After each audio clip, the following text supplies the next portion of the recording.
Oremos. Querido Deus e Pai, estamos em Tua presença mais uma vez, te agradecemos pelas bênçãos que tens concedido a cada um de nós, te agradecemos por este novo dia, por estes momentos que teremos estudando a Tua Palavra. Pedimos que o Teu Espírito Santo esteja presente em nossa mente, em nosso coração, nos ajude, Pai, a entendermos a Tua Palavra, vivê-la na prática em nossa vida.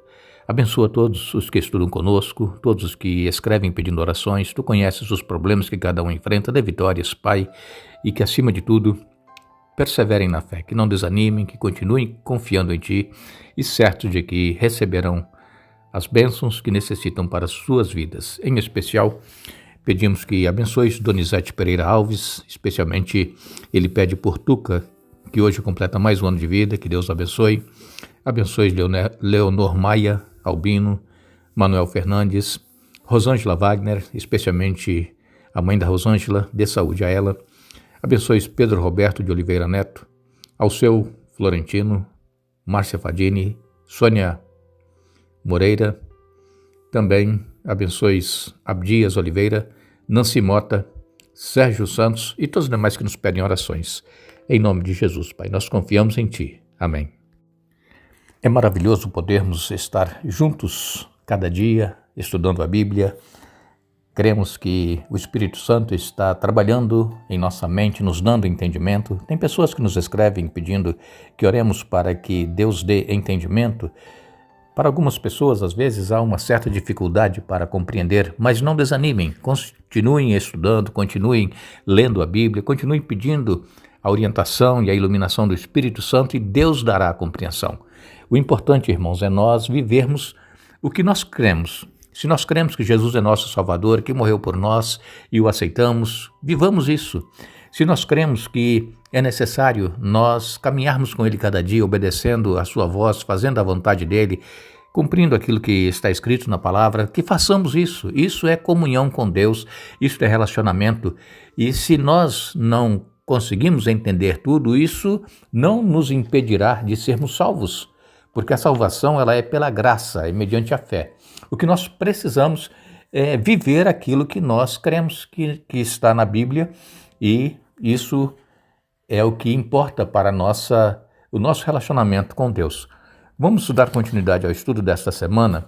Falamos ontem aqui a respeito do comprometimento daquelas 2,5 tribos que já haviam recebido as terras antes mesmo de Israel atravessar o Jordão, a tribo de Ruben, a tribo de Gade e também a meia tribo de Manassés haviam recebido as terras já, a posse. Mas havia ali um compromisso deles de que quando o povo de Israel entrasse na terra prometida, do outro lado do rio, essas 2,5 tribos deveriam ir lá ajudá-los a conquistar as terras. E assim aconteceu, eles foram. E lá eles permaneceram com as outras 9,5 tribos, lutando, conquistando as terras. E depois que terminou, então, a conquista da terra prometida, essas 2,5 tribos, elas retornaram para o outro lado do rio. E Josué, então, ontem nós lemos aqui com vocês, você pode ler novamente, Josué 22, de 1 a 8, Josué falando com essas 2,5 tribos para que eles permanecessem firmes, que eles continuassem adorando a Deus, que eles servissem ao Deus verdadeiro e que não abandonassem a fé. E é o que nós precisamos fazer, irmãos, é não abandonar a fé. Porque, infelizmente, devido aos problemas que nós enfrentamos em nossa vida, as dificuldades, as tentações, as provações, às vezes nós esmorecemos, desanimamos e queremos abandonar a fé. Mas não é o momento de nós abandonarmos a fé e a certeza de que nós também tomaremos posse da terra prometida. Deus, Ele fez essa promessa e essa promessa vai se cumprir. Jesus ele vai voltar para buscar aqueles que perseveraram até o fim. E hoje nós queremos falar um pouquinho de um problema que houve entre as 9,5 tribos que estavam do lado do Jordão, que já haviam entrado para tomar posse da terra, com aquelas 2,5 tribos que foram ajudar e depois voltaram. Essas 2,5 tribos, quando voltaram, elas edificaram um altar ali do outro lado do rio E isso trouxe um problema para aquelas outras 9,5 tribos. E eles começaram a acusar a tribo de Ruben, de Gade e a meia tribo de Manassés, acusar de que eles haviam abandonado a fé no Deus verdadeiro. Por quê? Porque o lugar de adoração estava sendo em Siló, lá estava o tabernáculo. E para essas 9,5 tribos, eles não podiam fazer um outro altar para adorar a Deus. Mas nós vamos ler aqui, em Josué capítulo 22, a partir do verso 9, para entendermos como foi essa acusação a essas 2,5 tribos e como foi que eles reagiram. Vejamos aqui, a partir do verso 9, nos diz a palavra de Deus.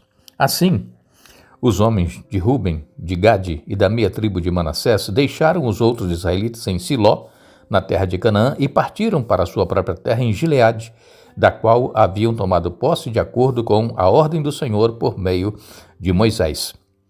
Enquanto ainda estavam em Canaã, chegaram a um lugar chamado Gelilote, perto do rio Jordão. Ali os homens de Ruben, de Gade e da meia tribo de Manassés pararam e construíram um altar grande e imponente.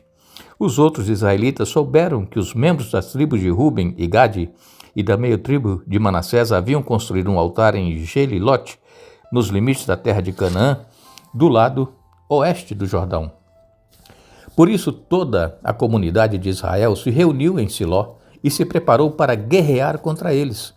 Antes, porém, enviaram à terra de Gileade uma delegação liderada por Finéias, filho do sacerdote Eleazar, para conversar com as tribos de Ruben e Gade e a minha tribo de Manassés. A delegação era formada por 10 líderes de Israel, um de cada uma das 10 tribos, e todos eles eram chefes de suas famílias dentro dos clãs de Israel. Quando chegaram à terra de Gileade, disseram às tribos de Ruben e Gade e a minha tribo de Manassés: toda a comunidade do Senhor quer saber por que vocês foram tão infiéis ao Deus de Israel. Como puderam se afastar tanto do Senhor? Vocês construíram para si um altar, rebelando-se contra ele. Não bastou o pecado do incidente em Peor? Até hoje, não estamos completamente purificados dele, mesmo depois que a praga feriu toda a comunidade do Senhor. E ainda assim, vocês abandonaram o Senhor. Se hoje vocês se rebelarem contra o Senhor, amanhã ele voltará sua ira contra toda a comunidade de Israel. Se a porção de terra que receberam como herança está impura, passem para o nosso lado, para a terra do Senhor, onde está o tabernáculo do Senhor, e tomem posse de um território entre nós, mas não se rebelem contra o Senhor, nem contra nós, construindo para si um altar que não seja o verdadeiro altar do Senhor nosso Deus. Quando Acã, descendente de Zerá, foi infiel ao Senhor, roubando as coisas separadas para o Senhor, a ira divina não caiu sobre toda a comunidade de Israel? E Acã não foi o único que morreu por causa do seu pecado? Vejam, eu li até o verso 20, Josué 22, de 9 a 20. Aqui, aquelas 9,5 tribos, eles escolheram líderes, juntamente com Finéias, que era filho do sacerdote Eleazar, e foram então até as tribos de Gade, Ruben e Manassés. E eles chegaram acusando. Chegaram dizendo: olha, vocês estão sendo infiéis para com Deus. Eles não procuraram saber por que eles haviam feito aquele altar. Eles já chegaram acusando. E outra coisa, eles queriam guerrear. Os próprios irmãos de Israel querendo guerrear contra os outros irmãos de Israel que estavam do outro lado do rio. Isso sem eles saberem a razão, o motivo pelo qual eles haviam construído aquele altar. Vejam, às vezes é muito fácil, nós vermos uma situação sem saber o que está acontecendo e já chegamos agredindo as pessoas com palavras e acusando e dizendo que eles estão errados sem saber o que realmente está acontecendo. Isso acontece muito, irmãos, em meio da igreja. As pessoas, elas começam a acusar as outras sem saber o porquê aquilo está acontecendo, sem conversar antes.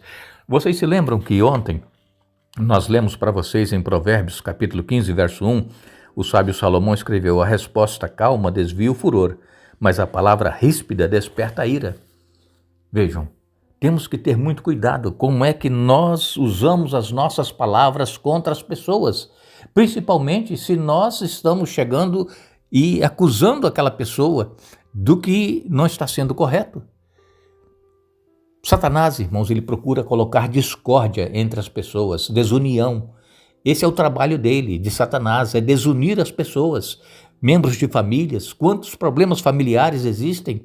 Quantas brigas, quem sabe por causa de uma herança, por causa de um pedacinho de terra, ou por causa de uma casa, e não vale nem tanto, e as pessoas brigam e elas param de se falar, porque o diabo que faz isso, ele traz entre as famílias, entre o povo de Deus, a desunião, o desentendimento. E isso faz com que as pessoas elas deixem de ter comunhão com Deus, mesmo sendo membros de igreja, participando da igreja, tendo cargos na igreja, mas estão com brigas lá de família, por herança, por isso, por aquilo, desentendimentos, as pessoas param de se falar, as pessoas bloqueiam o contato no celular, não quer mais falar com um familiar, não quer falar mais com o irmão da igreja. Irmãos, nós temos que ter muito cuidado. Estamos vivendo os últimos dias da história deste mundo. Breve Jesus irá voltar. E como é que está a nossa vida? Achamos que por estarmos indo na igreja, por estarmos participando, por sermos líderes na igreja, ter um cargo na igreja e já está tudo bem? Não. Nós temos que ver as pequenas coisas, aquilo que está causando dissensão entre famílias, entre irmãos de igreja. E esses líderes que foram até aquelas 2,5 tribos, chegaram então já acusando, sem saber o porquê eles haviam feito aquele altar.